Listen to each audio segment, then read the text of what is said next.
And welcome back to an episode of Free Creators. Last time, kind of stereotypical blonde main character.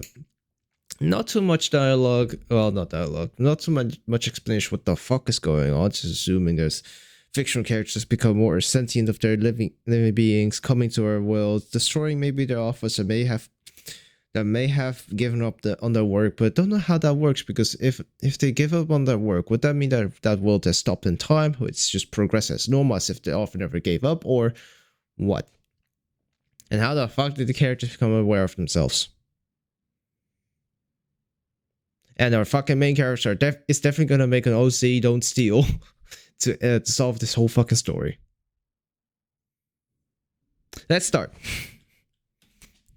In 3, 2, 1, go. Are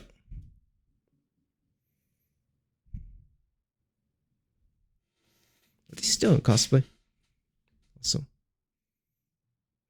Okay. Do you not have food?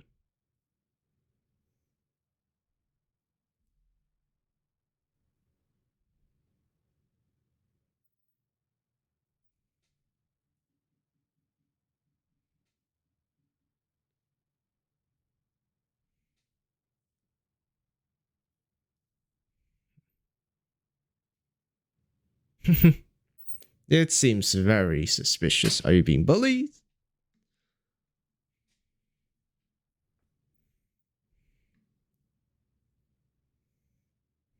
Is that one just assumed this is cosplay?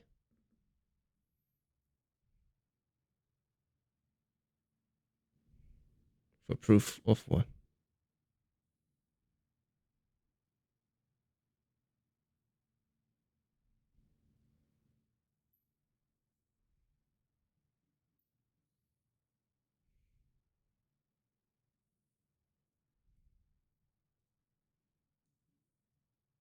Okay. Sure, you can talk a lot when you open your mouth. Please eat and talk, or talk. X or talk.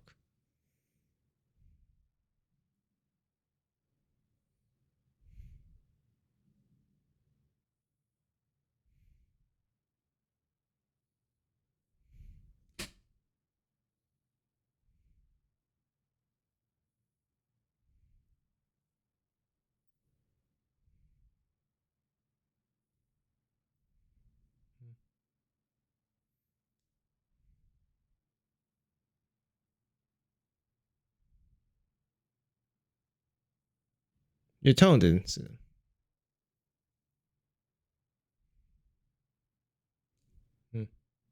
Too monotone for a joke. Be creators. Hexagon!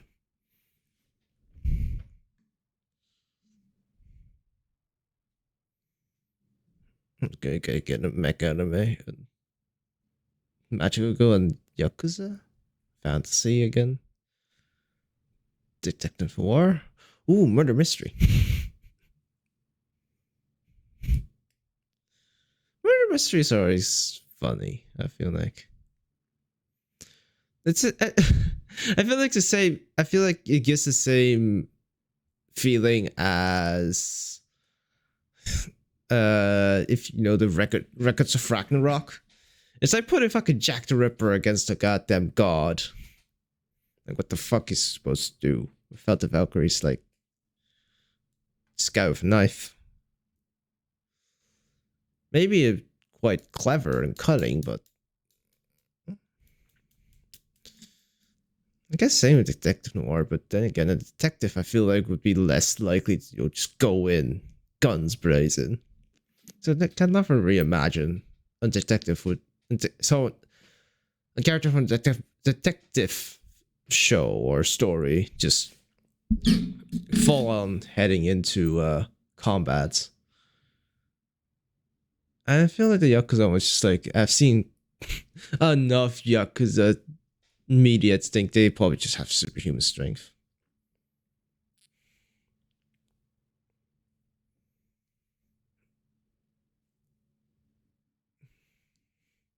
Okay, window.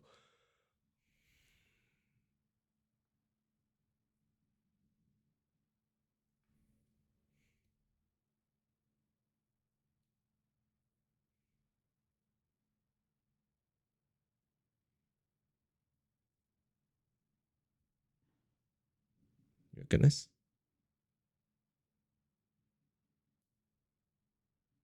Ah, it's a game.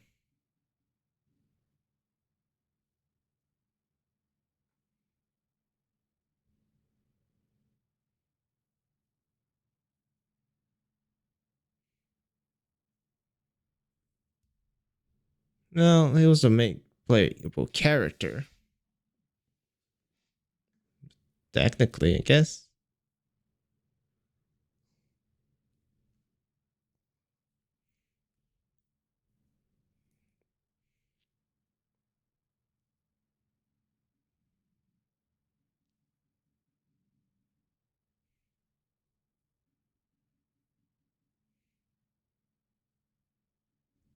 Hmm. He's still part of the world.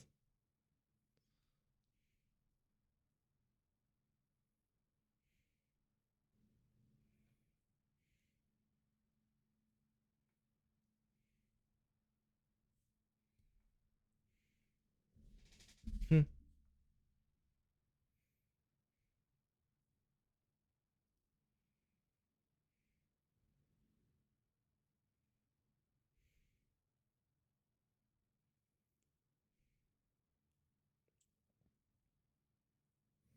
Okay.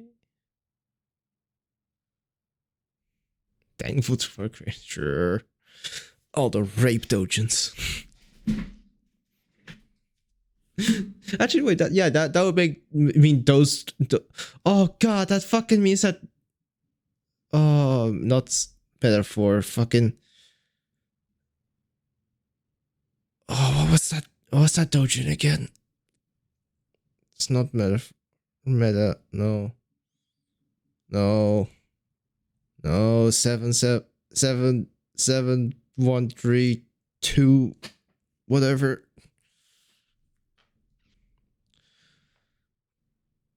Mitosis? No.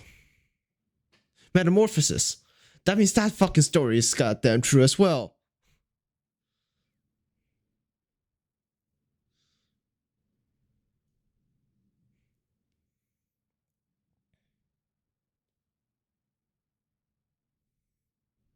I wonder. How would people react if JoJo characters actually games like Shibuya or something?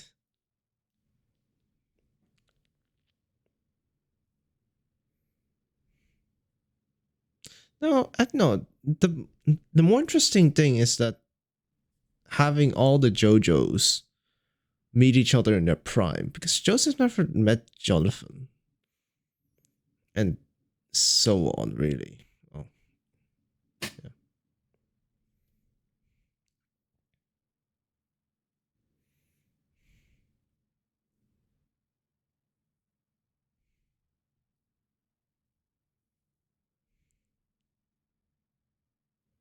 Exor eats talk.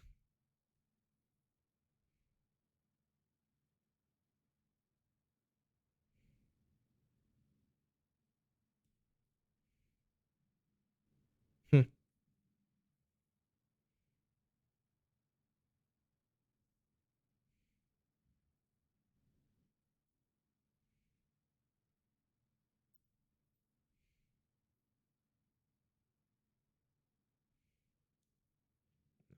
Okay.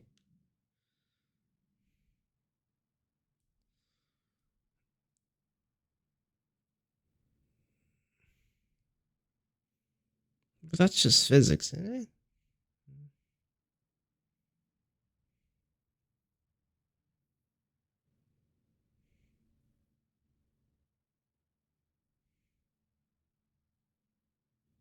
it? Existential crisis.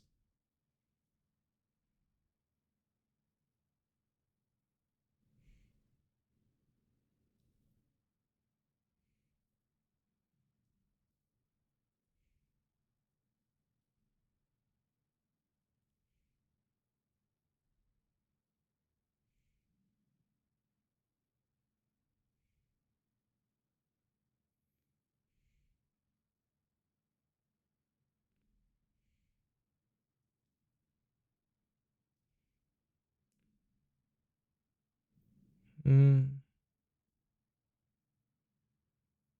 Okay.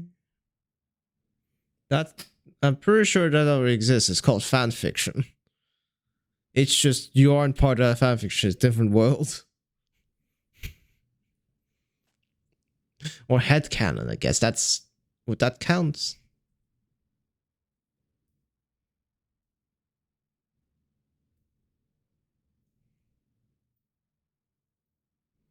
Sure. Good.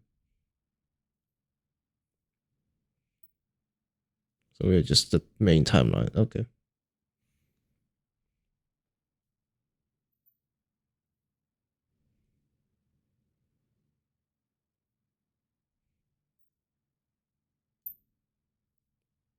So fictional characters will be forcefully appearing.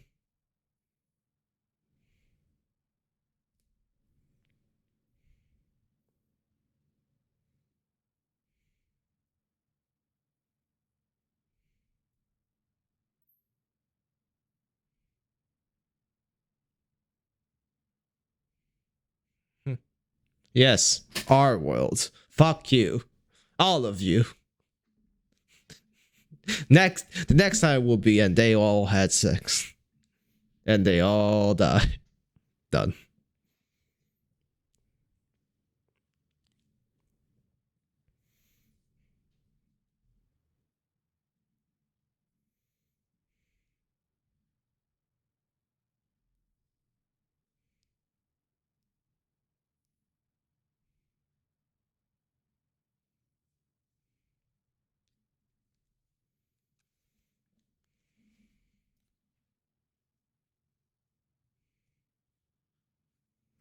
Okay.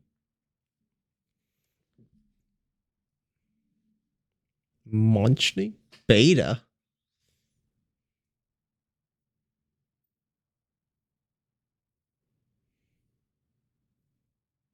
Okay.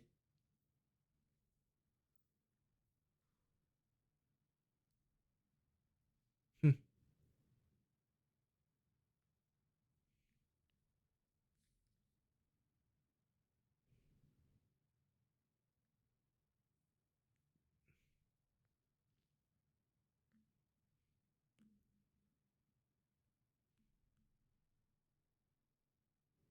It's,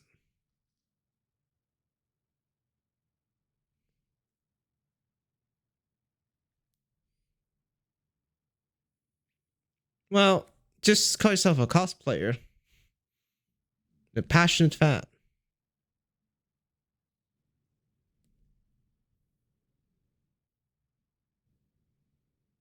Well, yeah, he was literally on the website of your show, so yeah. Definitely the studio director and story writer.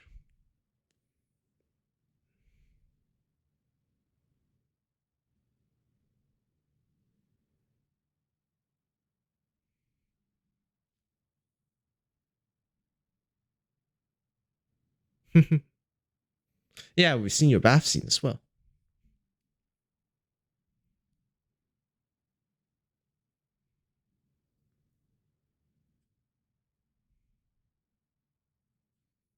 There's no address.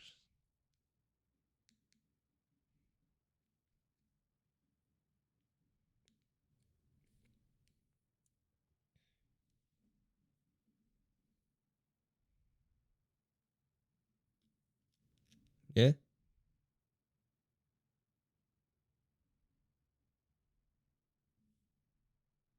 It's gonna be a Dojin in there. That's it's original.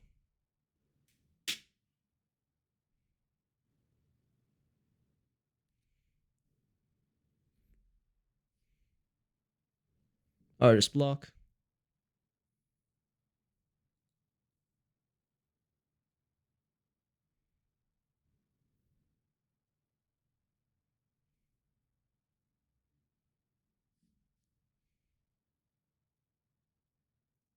Hmm, that's true.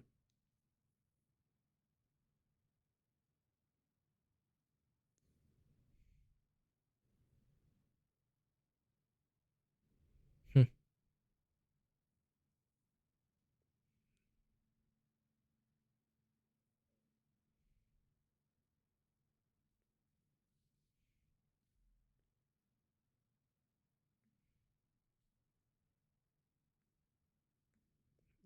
Comic-Con events.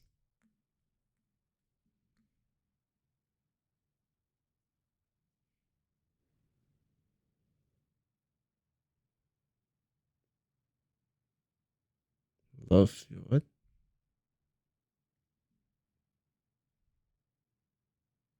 Exactly like your character.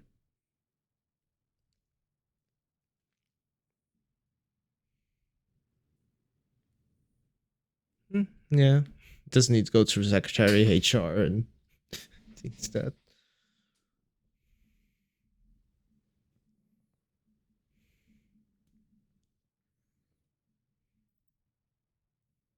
Ah, well.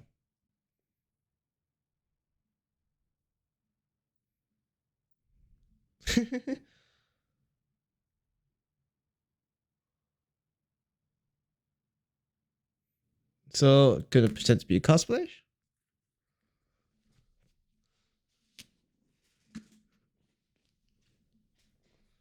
Sounds exactly like.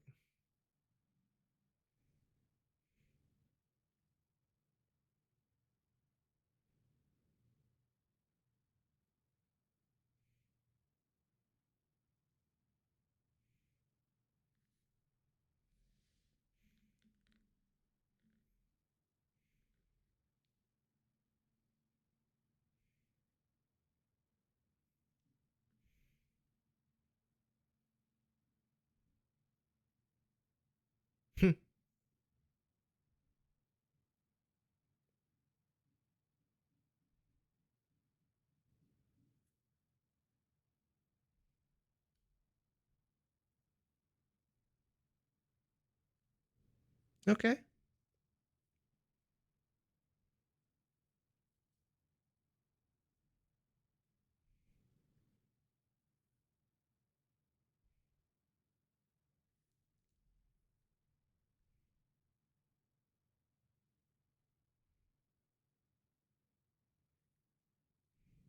Magical go.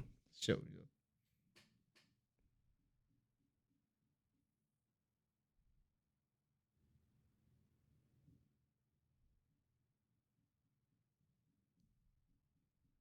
Slayer. Jesus. That's not.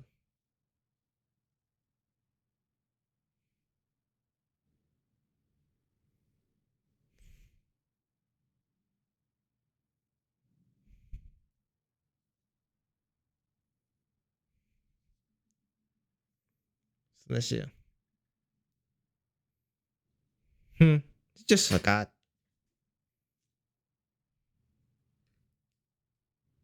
Me too.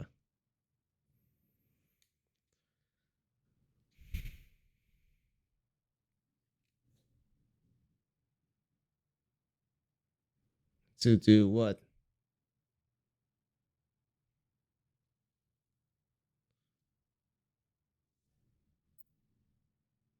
Jesus Christ, why are you called a magical slayer? It's a goddamn Madoka Magica situation where it gets dark in the second half or something, but it's a kid's show. Why use the word slayer?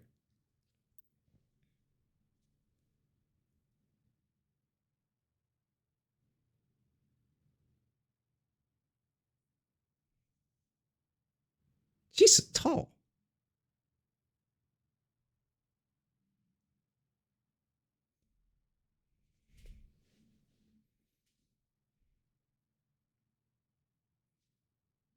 Yeah, but that won't make a good story.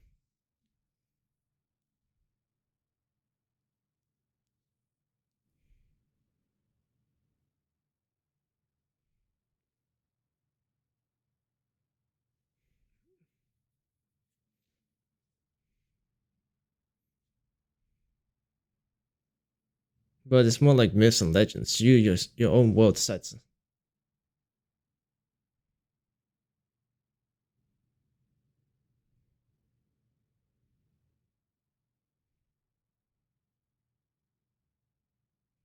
Like an actual magical girl transformation sequence.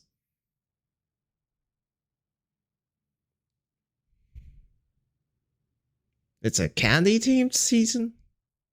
Sure. Actually, a quick question. How many different types of themes are there in magical girls? I know like Precure has very long times. How many different teams are there?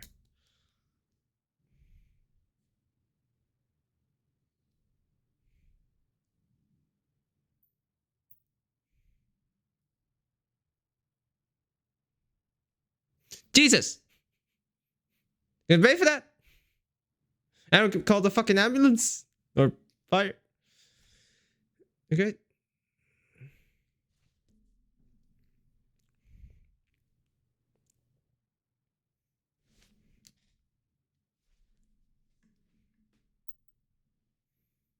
That's who you created.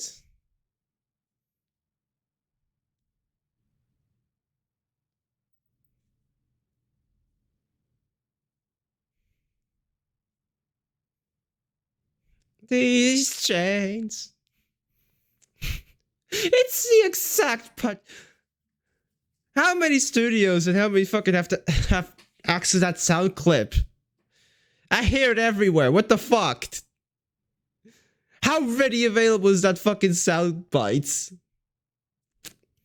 And how old is it?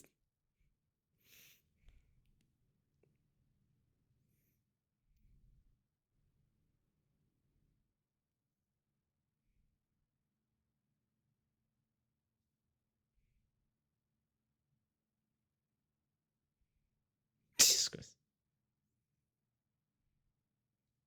Did she break her fucking leg? Yeah, okay. It's supposed to be a match ago. I guess it's the first time you thought in real life about your own world's logic in place where everything will be turned out fine. And there's no actual real collateral damage. And actual violence.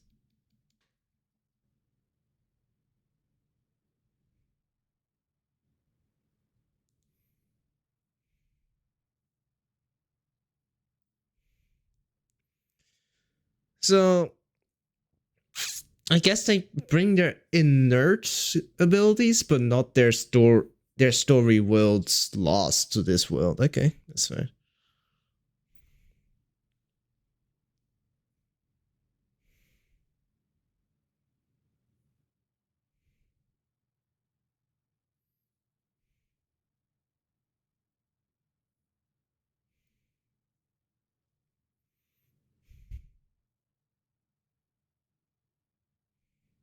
Hey, got cut.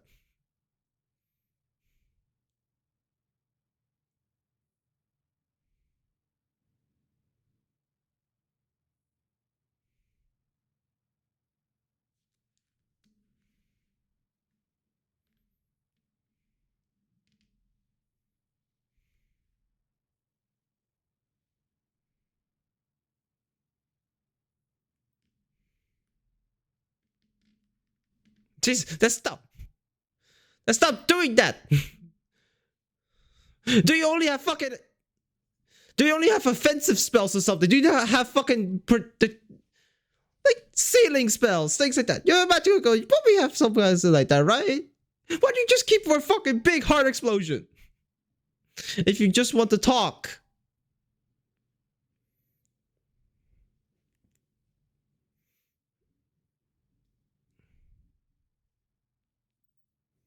That's a Yakuza.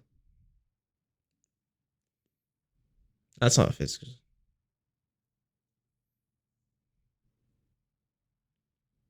You have a stand? Lord Persona?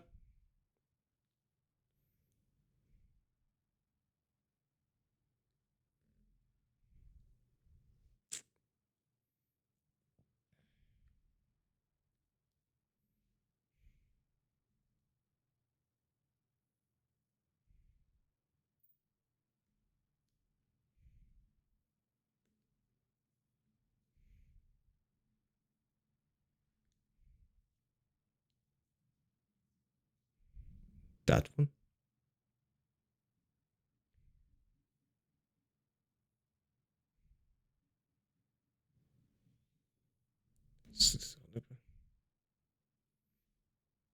Hmm. We have a Sasuke. A persona, a stand, sure.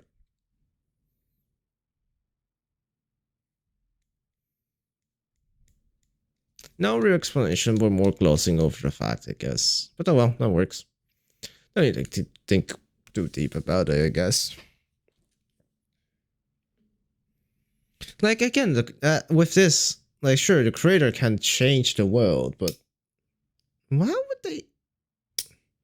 But the thing is, would they actually follow the story again after they come back to their own worlds from this experiment, or would they just replace with another version of themselves?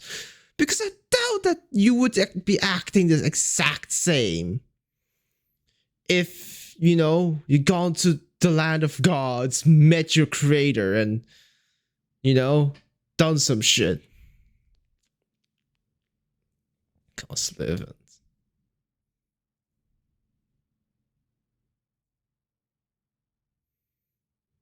Wait, so I guess the offer is gonna be a mainstay, and then the fat guy's all good mainstay? Sure. That's just Pixie. Oh, not Pixie. That's just some maybe a new side, I guess.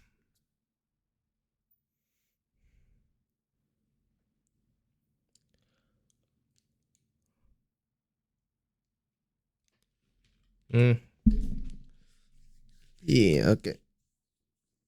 So yeah, just a bit more meeting your creator. Yeah, now the question. Okay, so they pretty much just say don't question the fuck, how the fuck. Don't question about how the fuck they became sentient, because they don't know. Well, mostly he's that character who is going around the world, breaking the consciousness of the characters. It could be that so does old abandoned stories. Very much could be. But I guess also episode says their own world's logic doesn't carry over to our world. So even if you're a magical girl, our world's violence would apply instead of, you know, everything would be fine. There's no collateral damage. Everything would be fixed at the end of the episode. Even though there's a huge ass fucking nuke explosion in the middle of town. Yeah.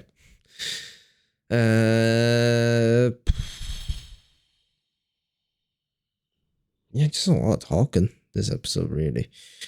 I guess that's warranted for a show like this.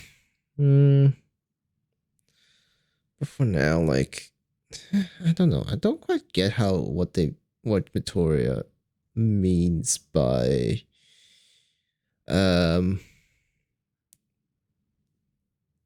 but means by the our world has such more complex information than their world, so that we are so much that we are the central timeline where not branches but stars of timelines branch off from, but come off from and turn into their fictional world.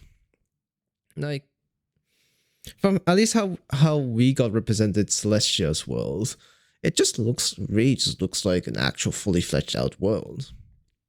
Like, there should be equivalent to same amount of information there, it seems. Like, unless you, like, I feel like I have that feeling unless you show me, like, End of Evangelion, Thrice Upon a Time 3+1 type of ending. Spoilers.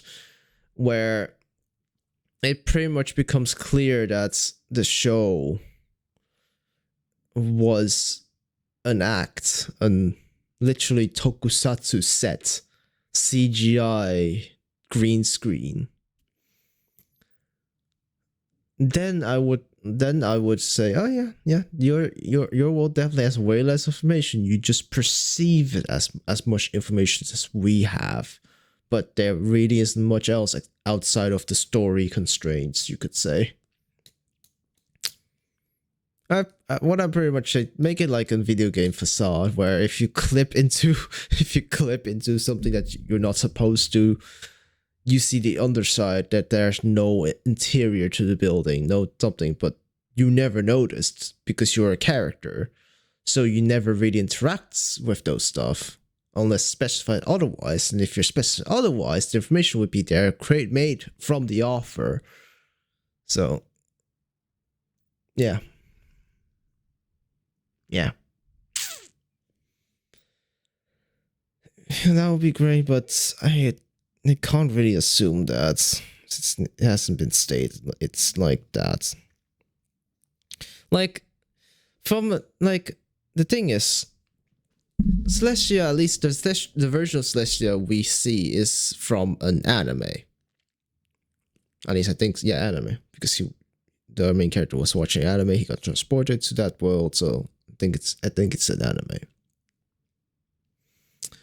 That'd be great if they, like, in middle fighting, all the backgrounds just flop over and becomes 2D. It's like 2D parallax projection, making it look like to the characters it's an actual world, but even though it's just characters, cutouts in 3D space, thinking they can see things in 3D. That would be great. Midoriya's one, like, if we ever get that, better fucking work under, like, video game logic of clip into things. There's nothing under there. Oh god, it'll be devastating and funny as fuck if she got back to her, if Soda came back with her to her game stand, and all her bookshelves, the moment she tries to interact with them, she just clips through them, sees that every single book just doesn't have, it's just a one piece of her whole library, because the fucking creators never expected the player to to interact with every single fucking book, so everything's just one mesh. I wonder what your reaction to that would be. But then again, she obviously has the information that the author intends for her to have, not really what the author has written. So, maybe not. But the thing is, if we go by that logic of the world that they're in is also what the author intends them to be, then again, their world would probably be as complex and as informative as our world, and their myths and their stories in their world would also spring off into more stories and more worlds. The whole fucking multiverse thing, like, I hope we get to see the fictional world again at some point and see it's being maybe represented as actually limited. Maybe at some point there's one of the stories gonna get destroyed, and we're gonna see how their world's getting destroyed, depending on how it's shown. I feel like it could clarify these things. So, yeah. Other than that, I don't think I have much else to say for this episode's particular. More and more characters show up. I think we have an official offer on our team, an aspiring offer, aka our main character. I think we're getting an otaku. I think that's what the fat guy is. It's a stereotypical otaku fat guy. Yeah. I guess that's it. That'll be the episode of Recreators episode 2. And I will see you guys next time. Bye bye. And here are the people who decided to sell out their souls. Welcome to hell.